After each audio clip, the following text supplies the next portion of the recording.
you just staying and jumping on automated every week, getting something and then moving on. It's about actually implementing stuff. So how can you change your reality by adding those small bits in? And again, yeah, the testimonials, if you feel it's something that's relevant, then please share. Share a takeaway or a golden nugget or something that you've actually gained that you wouldn't have gained if you hadn't been in the room, an insight that has been valuable or an experience that you gained afterward from implementing something that we've said or talked about in the room. So that's how it can benefit. That's how we would appreciate. And it's also good for feedback as well. If you can put into the join the event into the comments and things to follow on from that, your thoughts and stuff, it allows other people then when they're going and checking it out to actually say, okay, what's this about? How is it relevant? Why would I even bother taking my time currency and spending time in here? What is this about? And then they can get a clearer idea as well. So thanks for that, Emmy. Yeah, Do you want to fire on and we yeah, get on with today's topic because it's a yeah. good one? So I'm aware our time is going. Like, I guess, okay, so this is the Being Your Authentic Self in Business audio, LinkedIn audio room. This is my legacy audio room. The first one that started with Donna, say, a year and a half ago. I guess my thing for maybe not everyone knows necessarily is my life is about business growth really. Of course, I do marketing, so marketing is my expertise. But it's all about growing your business and building successful businesses. I'm a psychologist by qualification, business psychologist. I got a doctorate when I was 21. So there you go. That's I'm a geek really. I'm a business psychologist geek. So the topics I will talk about in this room is normally marketing, business growth, and Donna's expertise mindset. I might say the reason why we work so well together is because I think deep down everything in business comes down to mindset. Even marketing, now you might think about it's about the process, the method, the platform. It's not really. I think your mindset is probably 98% of what happens in terms of results that we get, and the other 2% is what we do in terms of process, in terms of structure, in terms of platform. So that's why we'll talk about what we'll talk about in this room. As Donna says, we'll record our parts of the conversation. So we'll record this part. We don't record when you come on stage and share.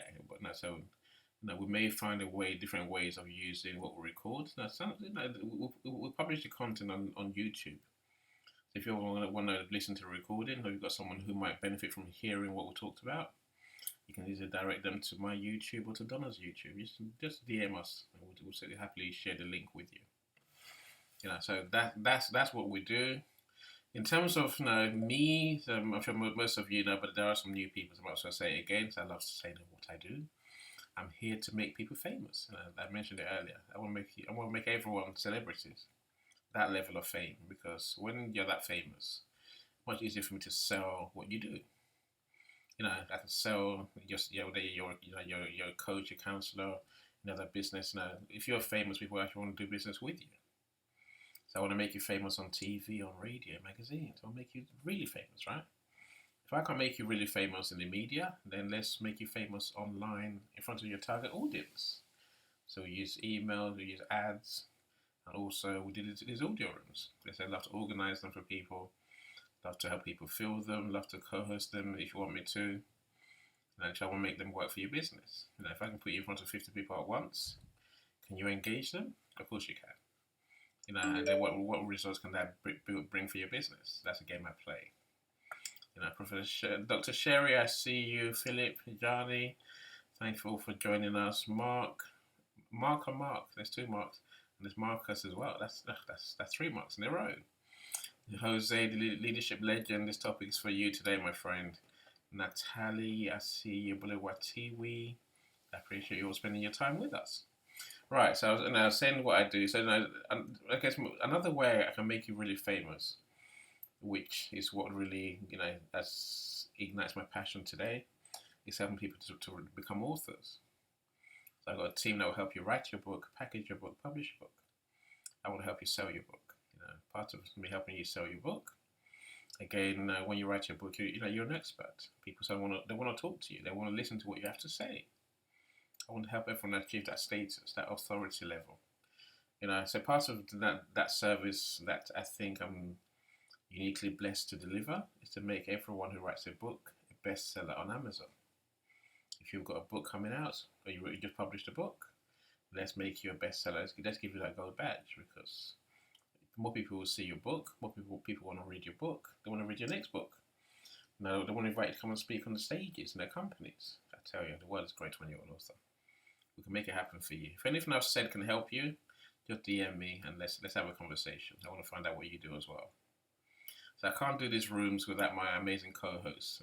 Juliet is one of my co-hosts for one of my audio rooms, Black British Wall Street, that will run on every other Friday. Today, Donna is my superstar host. I really can't do this room without Donna. Donna, I give you the mic.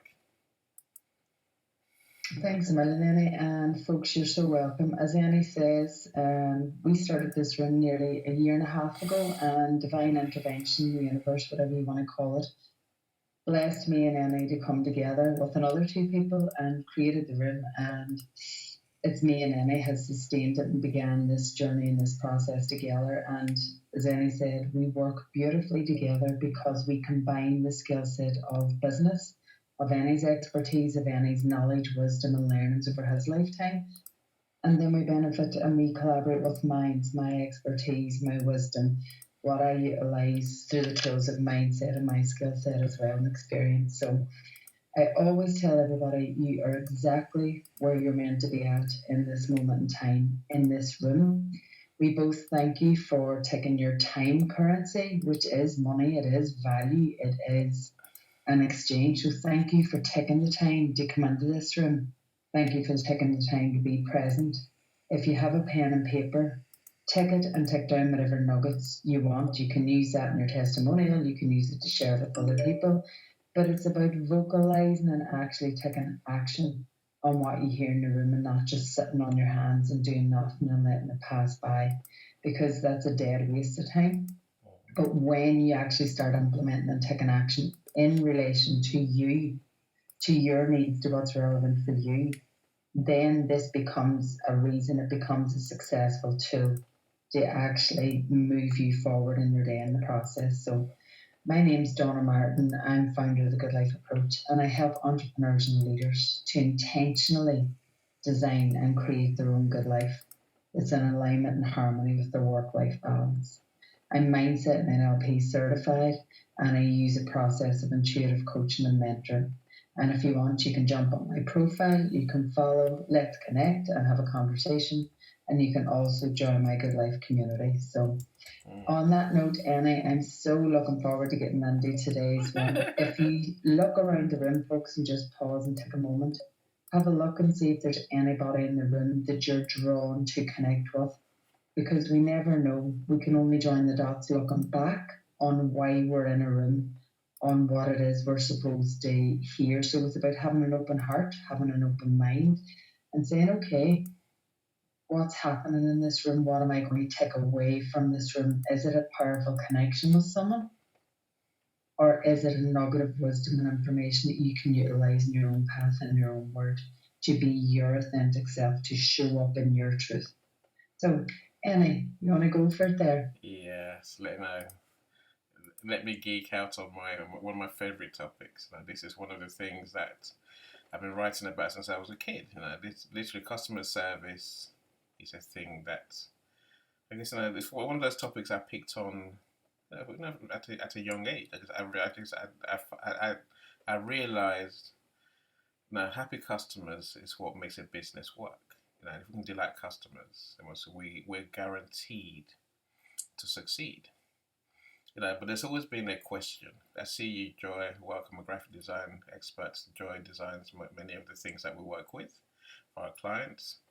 Dr. Gwendolyn, I see you too. Welcome, glad you're here. I know you're a legend. 15 books and more later. Still training our teachers around the world. I appreciate you spending your time with us for sure. As Donna said, connect with people in the audience, my friends. There's great people around you. You never know who can help you or who you can help. Let me go back to my topic, right? So I think this conversation is really about how do we ensure that our business delights our clients. You know, maybe I might also shed light on that age-old question: who's more important, your staff or your customers in a business? I pause deliberately to let you think about that. I've been writing about this forever, and I guess I have a bit more clarity, but partly because Donna is my mindset coach, and something that I've been working on, to try and apply, because I think it's great going through life and thinking theories. I think how you actually apply those theories is equally important, and I guess I'm at a stage now where I have to apply the theories for my business, and that's I've learned something, which is what I'm trying to share with you today. I guess what I've learned is simply that the leader, the business owner, call it what you like. The person at the top is a person, it's probably the biggest single person who has the biggest impact on what customers experience. That's probably not a surprise to you. The leader is the one who dictates how we delight our customers. The leader decides and dictates how we delight our customers by building a happy team. It's all right when you work by yourself. You can do everything. Everything's on you. You can live your values. Whereas I think as your team grows, that's one of my challenges these days. A growing team. I have to find a way to make sure my team understand what it is delighting our customers looks like to me. I'll explain more as time goes on. I guess maybe a question that we might want to ask ourselves is whether our customers, get the service they deserve, number one, and also does our team feel like we take care of them enough to take care of our customers? Because unless our team feel like we care for them as much as we care for our customers, we're almost sunk. It's a weird thing. I guess the simple truth, Donna, that I've learned is that I guess caring for your people is at the heart of all businesses that really do work. And the leader must want to delight customers by making sure the team can provide the service that we dream of. See, this theory works in practice in all organizations across all sectors. If you think otherwise, my friends, I'd love to hear your thoughts, and I do come and share with me where you think that it's not about leaders, staff, and then customers. I love a challenge, a controversy, conflict in a conversation. I think it makes all the rooms come alive. But if you agree, then we'd love to hear your thoughts as well in terms of how you see this whole dynamic working out. See, the reality is that the customer and the employee experience are inextricably linked. You must get both right to build a profitable company. So, we don't say this enough. We just assume it's going to happen. So, how do great leaders create the environment for exceptional customer service?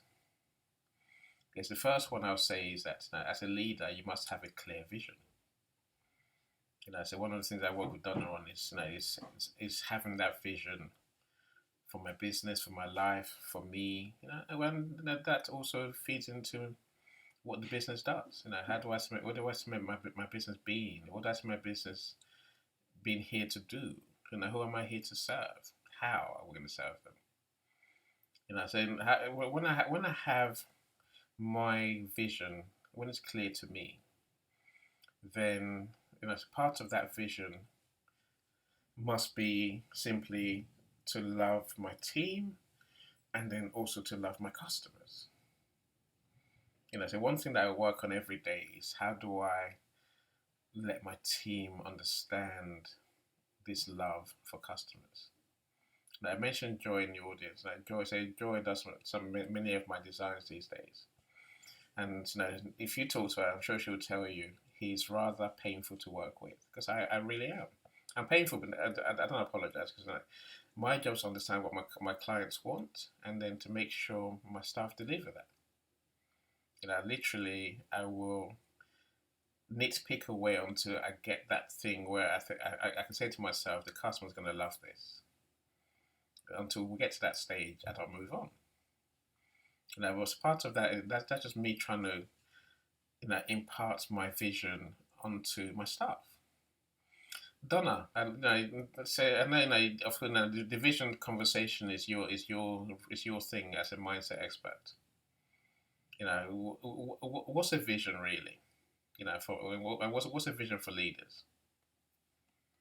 Well, your vision is your vision. It's what you conjure up in your thought process, and then it's what image you choose to attach, because we operate on three levels. We operate with an intellect where you have that energetic thought come in, you have that spiritual side, that process, and then you have that intellect to say, okay, I accept this thought or I reject it.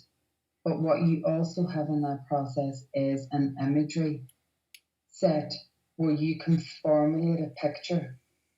So it's that story loop, and then you attach that feeling, that physical vibration to it. So you have the spiritual and intellectual on the physical side.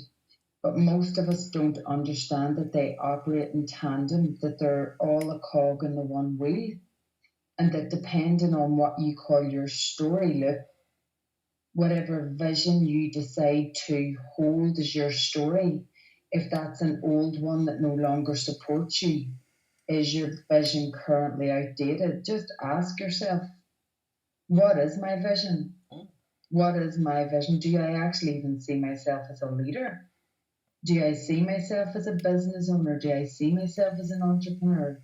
Do I see myself as a lonely child that or a lonely teenager or somebody that has failed in the past? What vision or story do you currently hold of yourself that you are consistently putting to the forefront of your mind every day? Is it that empowering vision that supports you, that guides you, that I am worthy, I am enough? And the imagery that you're putting in to support you is that you're standing tall, that your core is strong, that your ego is out of the way, that you are neutral, and that you're coming from a place of love where you love yourself first, you love your clients, and you love the people that are working with you, and you're not here to shout at them, give out to them, to give them 100 tasks and delegate and force them to do things. But is your vision that you all work in unison, in harmony, in that work life balance where everybody can flow in that energy? Because this matters, Annie, and this is exactly what we were talking about in our private sessions. This is what I talk about in my group thinking and the results sessions, because it matters. The vision that you hold, that story loop that you sell yourself on every single day. When something shows up, when a crisis happens, when something small happens, when 1% continue to chip away at your soul until all of a sudden you just drop, you're flat, you have a melt, or you're just going through the motions emotionless. It's important to understand that your vision is your vision. Nobody else can understand your vision unless you use your five senses, unless you vocalize it, unless you create it in an imagery like a vision board, unless you create it on Canva and bring your essence, your dreams, your ideas to life in a form that people's eyes, their sensory perception can understand. Unless you develop that story from your heart center, your truth, to actually say the people, it tugs at their heartstrings, that they connect with why you do what you do. As a leader, you have the power to support other people around you. And that's really key, Annie, as you're saying, as a business owner or as a leader leading the team. in your life, in your community, in your personal, in your home, in your family, in your work, in your business, in your profession. They're all intertwined. And that's what the good life is about. It's about aligning, bringing into harmony your personal and professional. So your vision is so key, but your vision is backed by your past experiences. It's backed by your limiting beliefs. It's backed by your current discipline, your current standards, your current set point. If I said a show of hands, how many of you don't have a great idea or great concept of coaching in the past? How many of you had bad experiences from people in the past, business coaches, life coaches, mindset coaches, where now anytime you hear that word, it makes you cringe, it makes you recoil, you're like, oh, they think they know better, or they were kind of, oh, this doesn't work for me. As a leader, your vision has to expand, and that it only expands with your level of awareness. And go back to Annie, what I said before at the beginning, you're exactly where you're meant to be at. So whatever snippets, whatever nuggets you need to take out of this conversation with me and Annie, apply it, adapt it, mold it, shape it to your feeling, to your ideas, to your vision, not that hold you back, but that is propelling you forward in a good way. And if you're unable to do that, that is how I help. Get in touch. Let's talk. Have a conversation. That's how Annie is here to help. Yeah. So I hope that answered your question, Annie. And more importantly, it gives people that thought process to actually ask themselves a better question.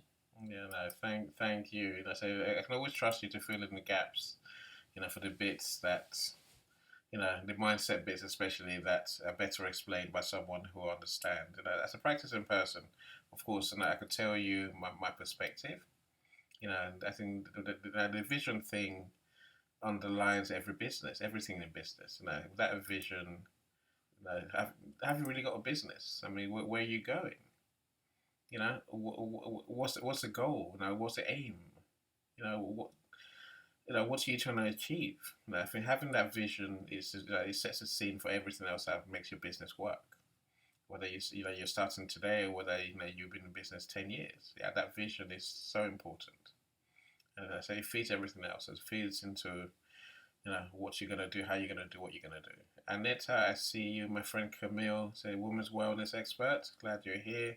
Robert, I see you. Akachuku, welcome. Chieza, one of the greatest salespeople you're going to meet, and also two-time best-selling author as well. Glad you're here. So Aisha, thank you so much for joining us. I can't invite you personally. I have to invite you by lots. So well, you're always here. I appreciate that. Demetra, welcome. Jose, I mentioned you earlier. Our good friend, Amazing Grace. Glad you're here. I know it's at night time, it's evening. You're probably normally better at daytime. So my good friend Annette, who's working on amazing things to make the research work, it almost fairer and more accurate for everyone. I see you.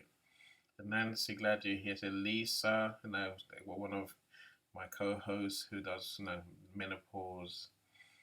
That menopause dietitian is what she calls herself, but she's a menopause expert for sure.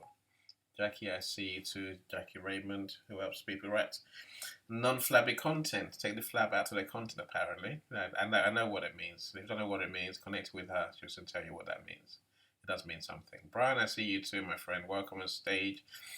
Please, my co-hosts who are on stage for the side door, don't press any buttons. Whatever you do, don't press any buttons, right? Don't press any buttons. Sit there quietly. I'm trying to let you speak when the time comes if you want to speak. Now, let me finish off. And Donna just made many of the points that I'm keen to make, I suppose. I think there was a time when I just literally lived with me knowing what the vision was. I just assumed people were going to know what my vision is. But Donna says, unless everyone is working in alignment, in flow with your dreams, your vision for your business, your vision for your customers, you can't create that working environment where everyone is working in flow towards serving your customers. Now, part of that is, I guess, being very clear about each person's role. People must know what they do and why they're doing it, why it really matters. Another thing I'll say to build that organization, that business that is known for being excellent in service, is that the leaders have to hold themselves to very high personal standards. I guess as a leader, I have to I have to live what I'm preaching. I can't be preaching to my staff, love the customers, and then under my breath insult my customers. And at the same time, I can't be what I used to be. I mean that sincerely. Before I would happily flog my staff. No, figuratively, not obviously not. I'm not going to get the whip out whipping it, but literally, I would drive them to work and expect them to be slaves, effectively. Whereas now I realise that my job is to create the motivation, the understanding, the alignment in them, and also the want to perform for my customers. So now gone are the days when I used to just scream and shout and hate. And I had no, I've had those days, my friends. I assure you. When someone lets you down, or when a customer leaves and they blame one of your staff, you're like, no, you've just, what are you trying to do? Disrupt my business? Now I'm much more happy. I'll defend my staff to the hilt. Like I said, your staff have to come next to your customers. Without the staff, you can't deliver exceptional service. You must love your staff the same way as you love your customers. They go together. Now, I've got Donald and I work on my team management skills pretty much on an ongoing basis. So now I know that I'm here to support I'm here to support my team, coach them in some places about mindset, about the vision, about customer service. I'm much more humane than I ever used to be. I'm much more, I guess, but you might even say I lead more with empathy and I'm more understanding. These are the things that we need to really help our teams to achieve, to deliver that exceptional service that we dream of. Donna mentions being aware of who you are as part of creating that vision. I think I'm much more aware now, and I think leaders need to have that level of self-awareness to know when they are living in alignment, to know when they are, not being congruent, not being, not working in alignment to who they are. Are you saying one thing and doing and looking like something else? Are you looking like something? Are you saying one thing and then doing the total opposite? They're being aware of who we are. When are we triggered? How do we respond to things? What sort of person are we really? Go, please. Sorry, what's highlighted for me there and what's coming in actually of what you're saying is, do you want to talk about the double binding message? Because a lot of people don't understand this. Go, please. It's when you're, do you want to share a bit about how that was actually affecting what you were doing? Yeah, I mean, it's a strange world we live in. So we all want to do the right thing, and we all think, when we do something, it's always the right thing, right? Especially as leaders, so we don't ask twice. So again, I'm learning very quickly that in this world, when we do what's right for us, almost the universe knows. Right, and so I'll give you an example. My thing was simply, I would work like a dog, and I'd happily work all day, all night, and I expect my team to do the same. But at the same time, I'll be wishing that the work is done. I'll be wishing for some time to rest, some time to enjoy my family and friends, my family and my pets. And I said, only now am I realizing that what I've been really doing is sending a message to the universe, to the laws of the universe that govern everything, really. That I want rest time, but I'm more than happy to work more and more and more. So and so when you have that conflict in what you're saying and what you're doing, the universe gives you what it knows you want, what your behavior tells that you want. That's a double bind message, really.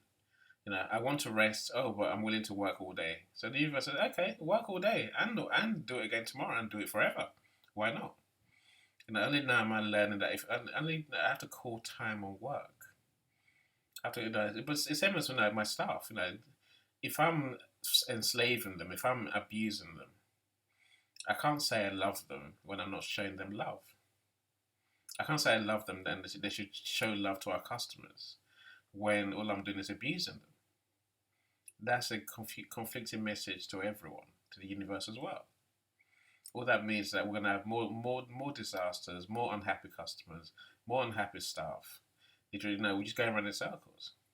I say I want, but I don't display the authentic behavior that says what I really want.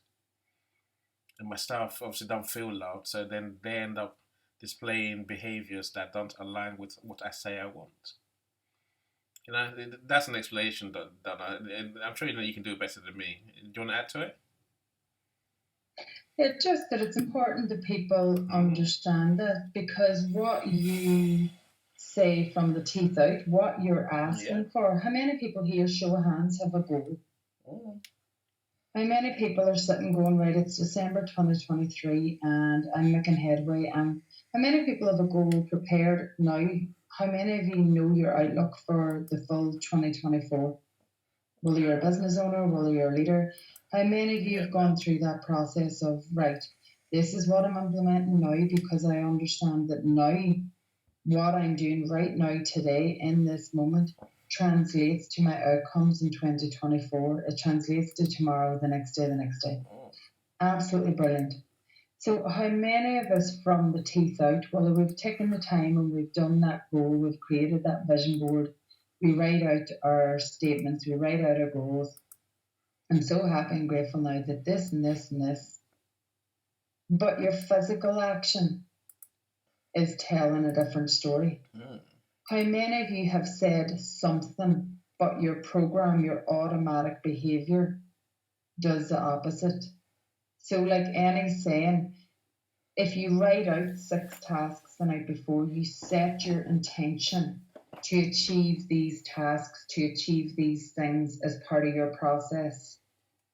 How many of you actually continue to go over that list? How many of you keep going when you've got everything finished?